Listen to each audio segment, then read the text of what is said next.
안녕하세요. 정몽순무사입니다.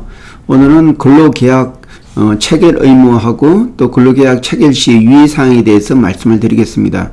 이제 근로계약은 반드시 서명으로 작성해야 됩니다. 1인 이상 사업장, 어떤 사업을 하든지 반드시 근로자를 채용해서 임금을 주는 사업장은 반드시 근로계약을 서면으로 작성해야 됩니다.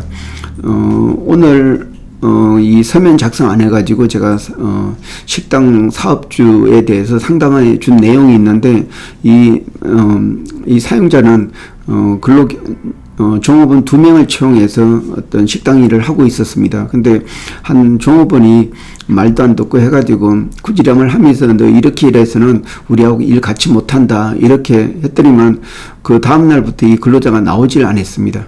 그러면서 며칠 지나니까 노동부에서 연락이 와서 이 다니던 종업원이 그 사업주를 상대로 그 고소를 했다. 그 고소 내용은 근로계약 미작성과 또 해고수당 달라는 그런 거였습니다. 근데 이 사용자는 사실 사람이 필요하기 때문에 당장 나와서 일해라 그런 입장이었는데 또 이 근로감독관은 이 사업주가 근로계약을 서면을 작성하지 않는 걸 맞기 때문에 차라리 그 벌금은 맞느니 이 근로자한테 한 달치 더 주고 해고 예고수당을 가늠해서 끝내는 게 좋지 않겠냐. 이게 만약에 끝내지 않으면은 언제 나와서 조사를 받아라. 그런 통지를 했습니다. 근데 식당 사업주 입장에서는 근무 시간에 나가서 조사를 받게 되면은 하루 일을 못하기 때문에 도저히 수용을 할 수가 없어가지고 차라리 한 달치 더 주고 끝내는 게 좋겠다. 어차피 근로계약 미작성했기 때문에 그렇게 대체해서 벌금 내느니 차라리 한 달치 더 주고 빨리 사건을 끝내서 내일 하는 게 좋겠다. 이렇게 해서 이 사건이 마무리된 적이 있습니다. 근데 이 사업주 입장에서는 근로계약서를 서면으로 작성했으면은 굳이 한 달치 더 주지 안 해도 됐을 일이었는데 바로 이 서면 작성 안 해서 발생한 일이었습니다. 그래서 지금은 반드시 근로계약서를 서면으로 작성해야 됩니다. 그러면 근로기준법 17조에 근로계약서는 반드시 서면으로 작성하고 거기에 필수 기재 사항이 있습니다. 임금, 그리고 하루 근로시간, 일주 근로시간을 반드시 명시하고 또 법정휴일이나 법정휴가를 같이 기재하도록 되어 있습니다. 그 외에도 그 업무의 종류나 근로장소에 대해서 기재하도록 되어 있는데 이런 가장 필수적인 기재를 안 하게 되면은 나중에 다툼이 생길 수 있습니다. 그리고 이 근로계약은 유리한 조건 우선의 원칙이 적용됩니다. 만약에 이 근로자에게 상여금을 주겠다고 되어 있고 회사 규정에도 상여금 규정이 되어 있을 때 이 사용자는 근로자의 어떤 가반수의 동의를 얻어가지고 회사 규정을 바꾸는 차원에서 이 상여금 제도를 폐지할 수가 있습니다. 근데 이 근로계약서에 이 상여금 제도가 계속 남아 있으면은 개별 해당 근로자하고 동의를 받지 않으면은 비록 가반수의 동의를 얻어가지고 회사 규정을 바꿨더라도 계속 동의 안 한 근로자한테는 상여금을 지급을 해야 됩니다. 이게 바로 유리한 조건 우선의 원칙이 적용됩니다.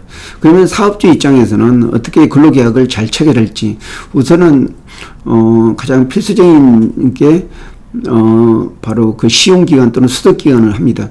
사람을 채용했을 때 적재적소에서 일을 해야 되는데 진짜 이 사람이 맞는 사람인지 이걸 평가하기 위해서는 한 3개월이나 한 6개월 정도 그 기간을 두고 한번 사용해 본 다음에 적격하면은 계속 채용하는 그런 게 바람직합니다.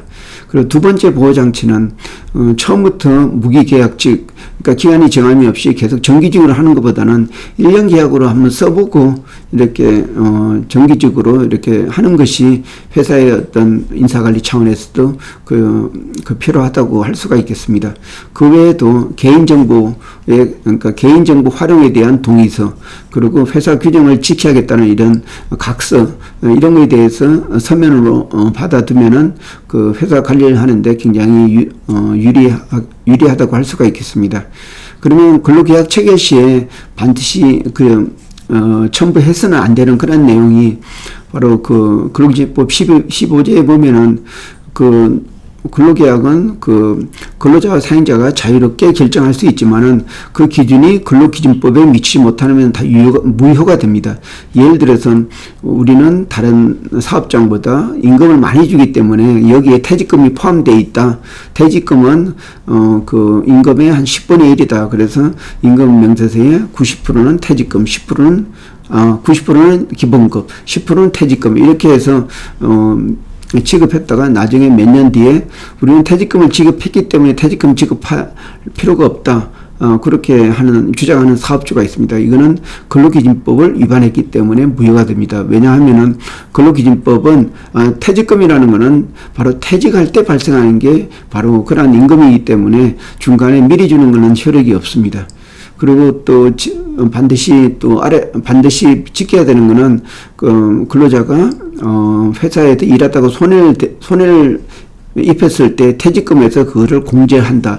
이런 게 위약 예정 또는 어떤 손해배상을 예정하는 그러한 근로조건에 대해서는 그 근로계약 내용에 들어가도 그 자체가 무효가 됩니다.